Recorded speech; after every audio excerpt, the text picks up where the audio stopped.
190 anos de história é a Polícia Militar do Estado de São Paulo que complementa. Quem fez parte dessa história é o Major Aloísio, que fala com a gente. Major, obrigado por nos atender, um abraço para o senhor. Sextou, hein, Major? E como toda sexta-feira, o senhor fala aqui com a gente. 190 anos, nos conte um pouco dessa história, Major. Dia 15 de dezembro de 1831, antes de mais nada, né, um bom dia a todos e boa tarde. Aí, nós estamos no meio, entre a manhã e a tarde.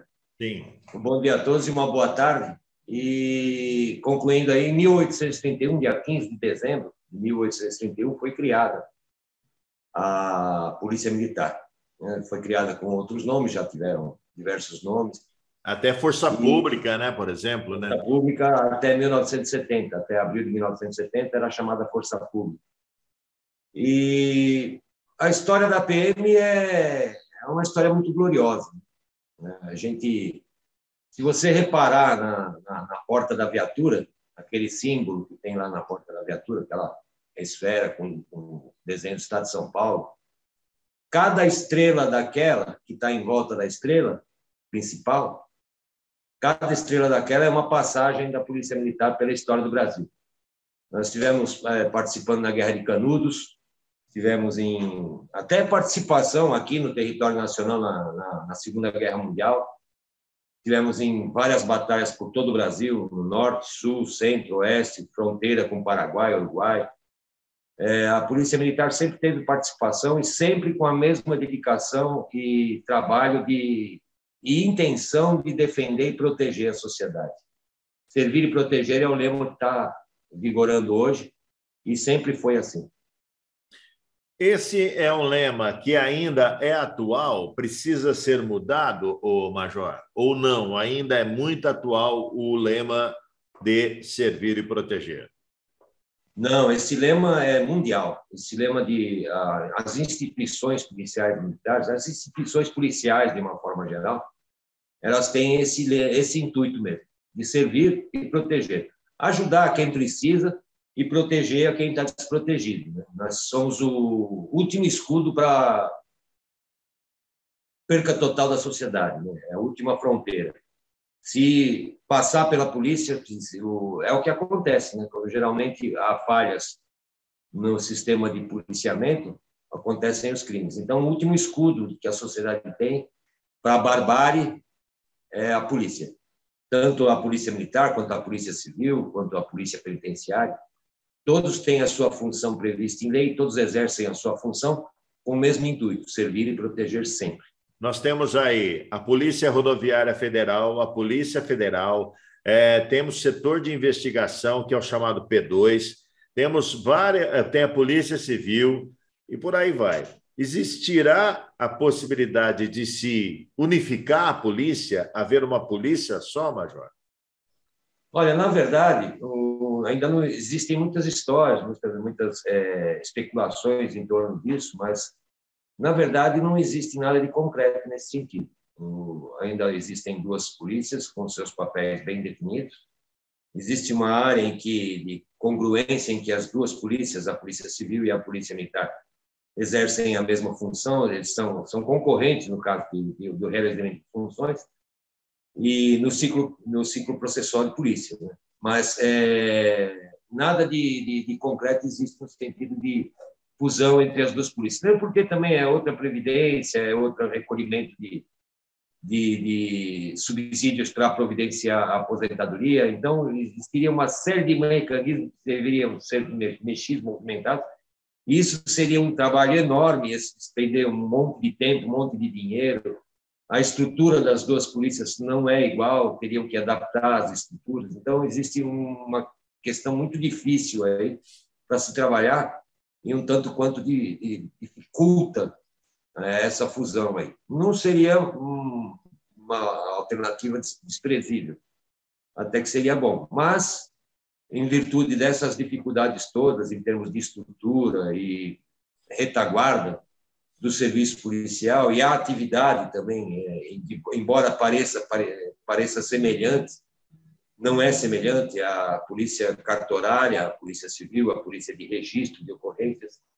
Ela tem uma função e a polícia do setor preventivo e de patrulhamento tem outra função que elas não são as mesmas. Então, tem a parte preventiva e a parte de registro e repressiva, que faz as investigações e o levantamento de crime, a atuação de inquérito. Na Polícia Militar também existe a instalação de inquérito, mas é o inquérito policial militar. É um inquérito que é instaurado exclusivamente para apurar faltas ou crimes cometidos intracorpus, dentro da corporação. O que muita gente se pergunta é quem prende o indivíduo? É a Polícia Militar, a Polícia Civil, o juiz? Quem é que prende o indivíduo? Na verdade, na Constituição já está previsto que todo cidadão pode, e é dever da polícia prender. Mas todo cidadão pode prender o criminoso no cometimento de crime. Então, a Polícia Militar, no policiamento ostensivo preventivo, o nosso papel aí é de prevenir as ocorrências, de restauração da ordem pública, né? Nós temos esse papel, previsto constitucionalmente. Dentro desse contexto de prevenção, o nosso papel é de estar atuando nas localidades, fazendo policiamento preventivo e abordando as pessoas que estejam em fundada suspeita. A fundada suspeita é um termo assim que requer um pouco de estudo mais profundo, porque é muito subjetivo. Então, depende muito das circunstâncias, do local, da suposta vítima, do suposto infrator. Às vezes ele está numa situação digamos, como é que eu posso dizer?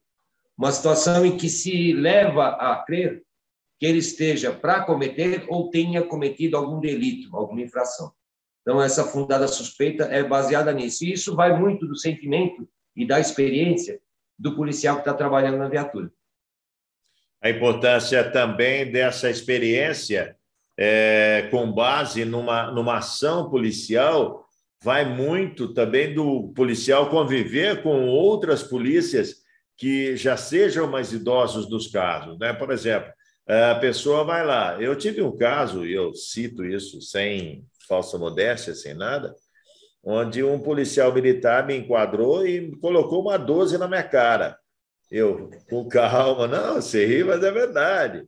Eu, com calma, fui conversando com ele também, tal, e a gente conversou, depois a gente até ficou amigo, tal, mas o enquadramento como foi? Era numa noite, numa sexta-feira, ou seja, vai muito da experiência da pessoa, né, o Major?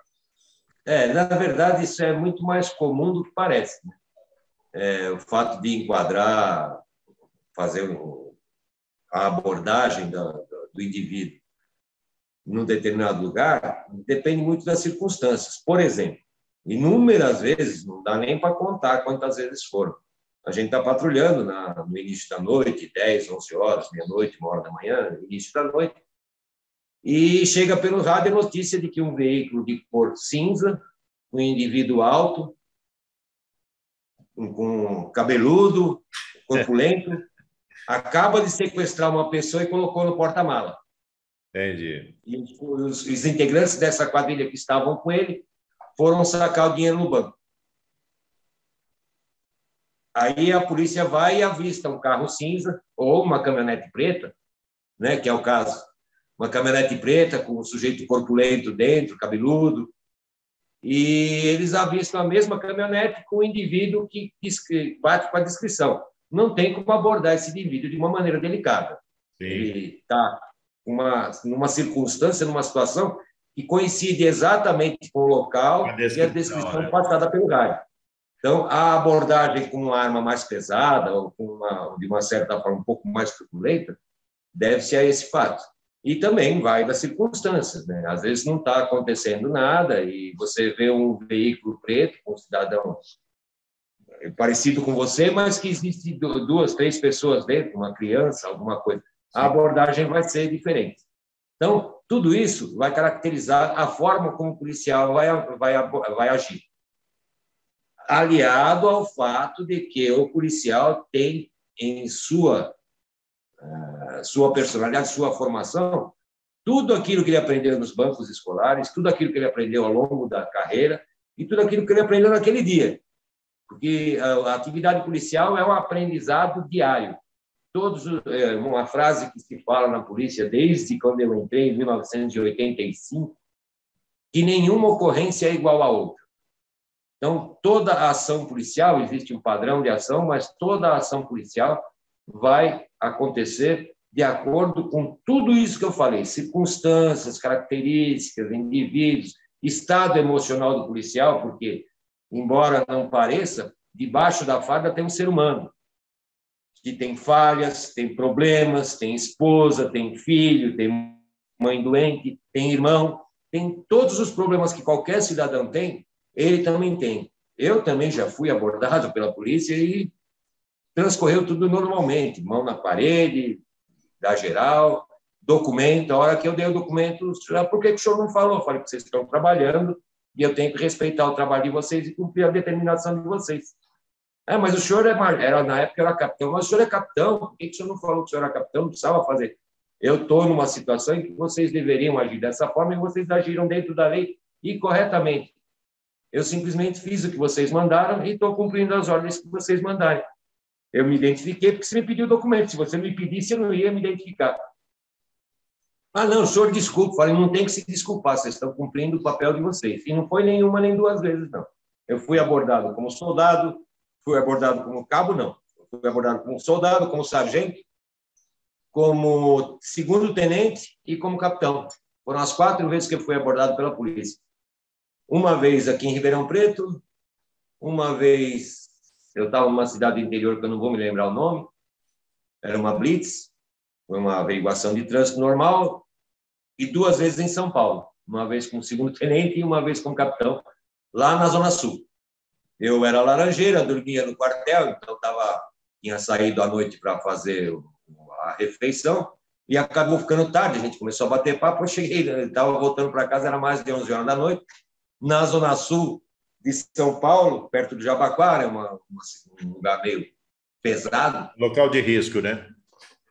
Local de risco, e as circunstâncias que eu me encontrava e as condições que eu estava, trafegando pela rua, numa rua escura, apagada, a polícia viu e me abordou. Normal, tranquilo, sem problema nenhum. Os policiais fizeram o serviço do jeitinho que é para fazer, certinho, corretamente. Ô, Major, obrigado pela participação. Ótima sexta-feira para o senhor. Finalizamos esse final de semana, graças a Deus, com poucas ocorrências, tá certo? Graças a Deus. Eu que agradeço a oportunidade de estar explicando para as pessoas como é que é a atividade policial e tenho a impressão de que isso ajuda bastante, tanto a polícia quanto a comunidade. E eu queria reiterar, encerrando aqui, um imenso carinho que eu tenho pela instituição da qual eu trabalhei 29 anos, de setembro de 85 até abril de 2014. Eu tenho verdadeira paixão por aquilo que eu fiz, tenho verdadeiro amor pelos meus colegas, um carinho imenso por todos os meus colegas de trabalho, por todas as pessoas com as quais eu compartilhei momentos, sejam eles policiais ou civis. Eu compartilhei momentos muito bons durante toda a minha carreira, alguns momentos ruins também, mas faz parte. São superados de longe pelos momentos bons. Tem muitos momentos felizes e morro de paixão pela Polícia Militar do Estado de São Paulo, que, modéstia à parte, é a melhor polícia do Brasil e uma das melhores do mundo. Obrigado. Major Aloísio falou aqui no nosso programa.